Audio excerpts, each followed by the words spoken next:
What do you think of when alcohol comes to your mind? Fun. Fun. Fun times. And if you recollect over the past, I don't know, like couple years since you started drinking, I guess since college, what kind of impact did alcohol have on your life? It could be good or bad. I definitely see like both sides of it, like the good and the bad. Good, but there was a lot of memories that were made back in our college days with alcohol being involved. But also, I can't just say that it's all good things, because my body definitely took a toll from that, from all those weekends of drinking. I don't think there was a single weekend we didn't drink back in college. It sounds so bad to say. Yeah. But ever since graduating and coming back, it felt so weird not having plans on the weekends. What about you?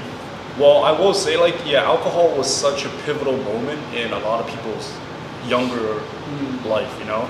That's like when the first time you really, I don't want to say have fun, but feeling that euphoric experience.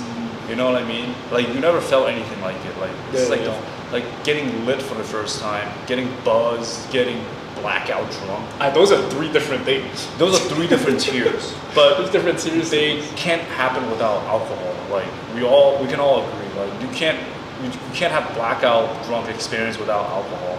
You can't have that euphoric experience without you know, that feeling of buzz, that feeling of tipsiness. So I think in a way alcohol has given us the experience of what it feels like to have those kind of fun. You know, those kind of fun. And as I'm getting older, what I'm realizing, it's so normalized. Very much, yeah. It's very so normalized. Like everywhere you go, it's like, oh, you want a drink? To go with that. Yeah. I'm like, I didn't even know y'all served alcohol here. Fine. Do you think alcohol is a bad thing?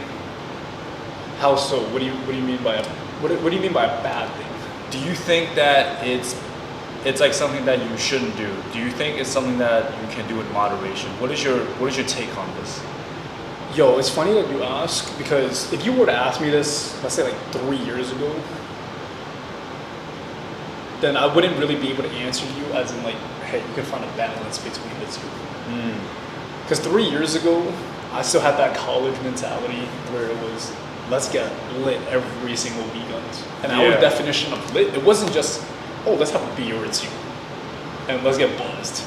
It was, euphoric times 10 every single time. Like, it's 0 or 100. 0 or 100. Like, not 0 to 100. Yeah. 0 or 100. You know, I felt the same way, because back then that's how I used to view drinking. Like, you have to go lit it's like, to have fun. It's like, what's the point of drinking if I'm just gonna have one? Yeah.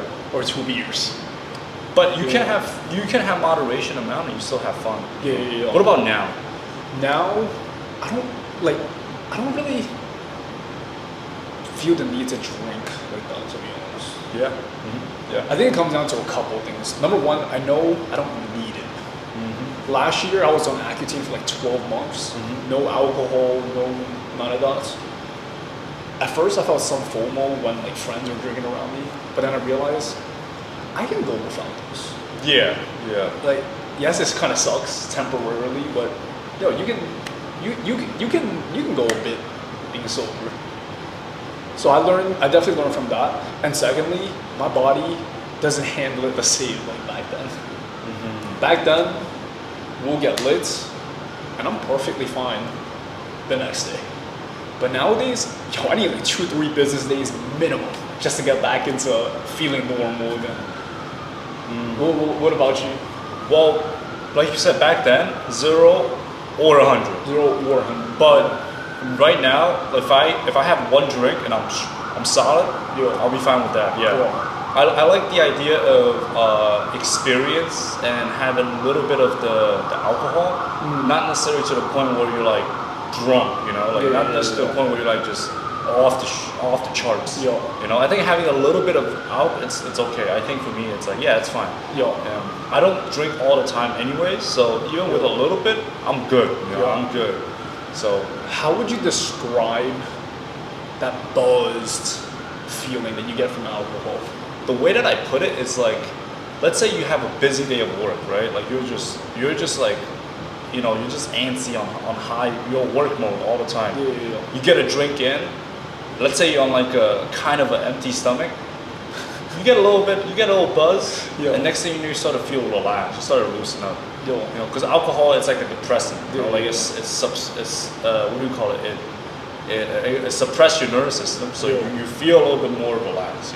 You feel a little bit more like, all right, let's take it easy. So I think it's a good thing. Like it's a good feeling. But when you drink too much, obviously it's not a good thing. So I think for me, 1 or 2 drink, I'm okay with that. Yeah. So in my head, buzz / that lit feeling. How I know if I'm buzzed or lit?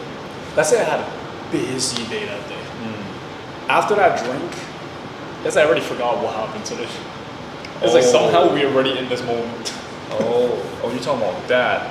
That's how I know I'm buzzed. Wait, that's your definition of buzz? That's crazy. Why? Because if I feel like that, that means I know I'm like getting to that tipping point. Damn.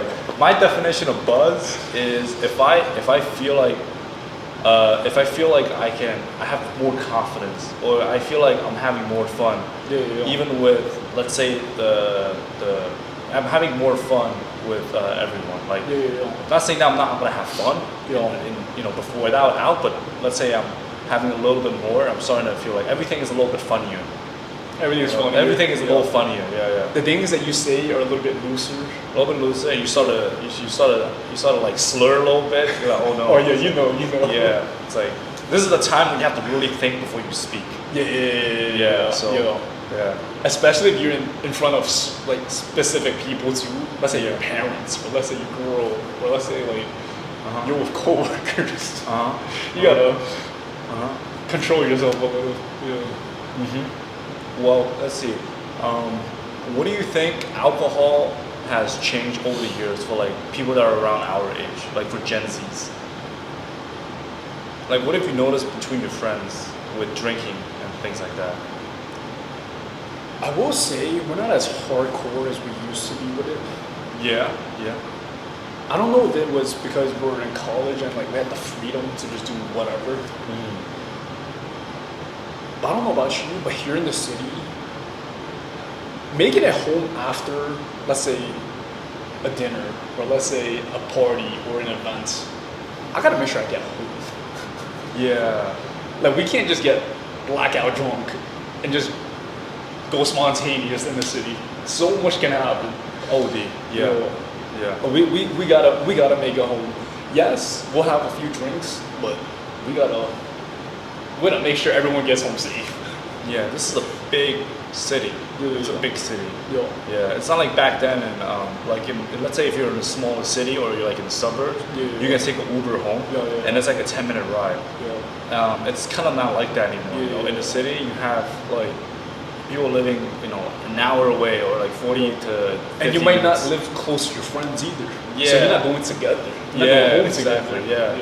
And Ubers can be expensive in the city too. So sometimes people end up taking the train, and that train ride in the middle of the night, it can be very, very scary sometimes. So with how much we were drinking back then in college, what would you say has helped you kind of not have to drink that much anymore? Because that's a good question. Our tolerance was pretty high back then. That's a good question.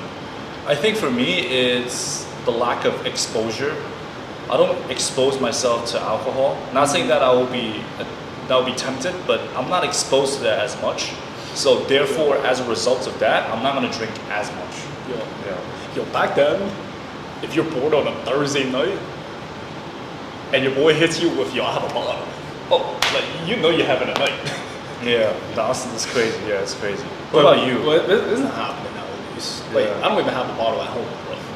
You know what I mean? So how do you stay, like, disciplined with alcohol? Well, the thing is, for me, the consequences of it is not worth it for me.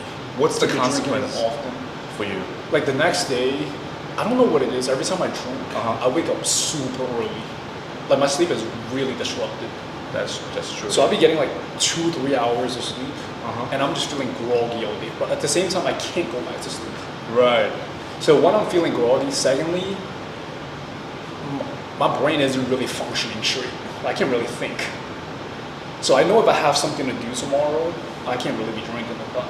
And That's also, it affects my performance and recovery for training, whether it's lifting, running, or whatever exercise. It affects my performance a ton. That's true. I will say, like, my body does operate on a consistent schedule. Yeah. So when I do drink, like my hours are thrown off, completely. Yeah, especially for us that lives a really structured lifestyle. Yeah. When you do have that out, or when you do have something thrown out of whack, you definitely feeling that. I think that's why I go back to the saying, like 1 or 2 drinks is fine. Like I'm okay the day after. I'm not you know. Yeah. So if I have like 1 or 2 mixed drink, or if I have a wine for dinner, I'm fine. You know, I'm fine. Yeah. Let's say that someone's watching this and I'm not saying they're an alcoholic or like they're an addict or something.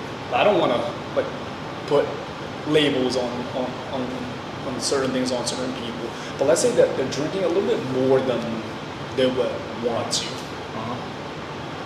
What would you say, or what would you tell them to do to reduce the amount of alcohol that they consume? Because as much as we love drinking, at the end of the day, it's poison to your body.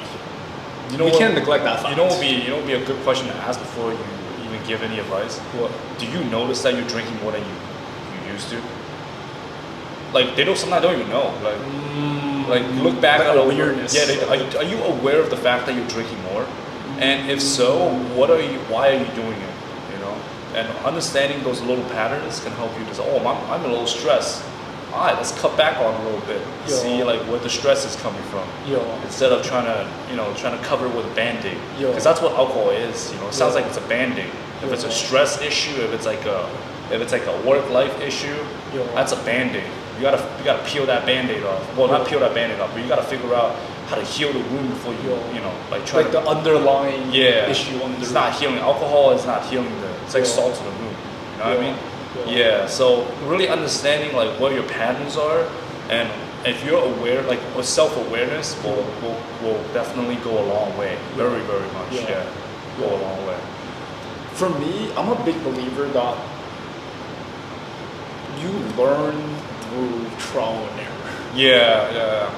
For example, like I know not to go too ham now, and I've had so many experiences where I had too many drinks, and I did not like that feeling.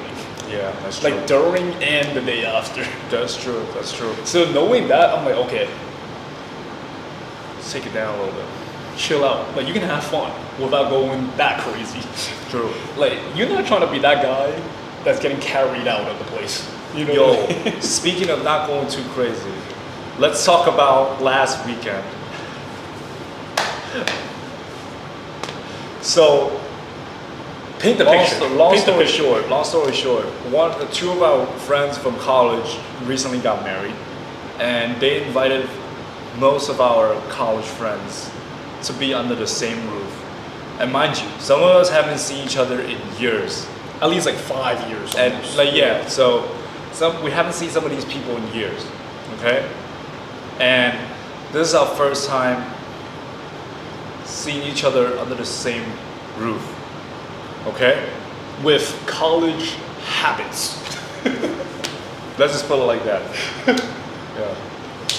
I will say, and the craziest part, not even that, is the Knicks were playing their 5th game. It was game 5. Game 5 of the NBA Finals.